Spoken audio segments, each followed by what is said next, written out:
কয়েকজনে বলছিল যে বাংলাদেশের ডাক্তার নাকি মানে স্যার চিকিৎসা করলে কিন্তু মানে পড়ার খেলাধুলা করা যায় না, কোনো ভারী কাজ টাজ করা যায় না, বাইরে যাওয়া যায় না। এটা নিয়ে আমি অনেক চিন্তিত ছিলাম। তো ডাক্তার মাসুকুর রহমান চিস্তি স্যারের রেফারেন্সে আপনার কাছে আসার পরে ওই আগের এমআরআই দেখে আপনি যে লিগামেন্ট ইনজুরি আছে, তো এরপরে স্যার আমি আল্লাহর রহমতে আপনার কথায়, ডাক্তার মাসুকুর রহমান চিস্তি স্যারের কথায় আমি ভরসা পেয়ে ট্রিটমেন্টে আসছি।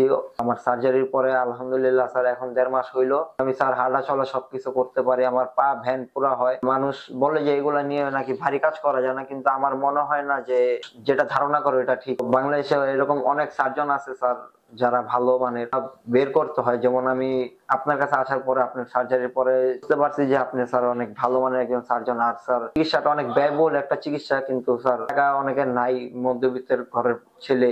আপনার কাছে আসার পরে আমার অনেক খুব কম লাগছে, স্বল্প বিনিময়ে আমি স্যার আমার পায়ের চিকিৎসা করতে পারছি। এখন আলহামদুলিল্লাহ স্যার।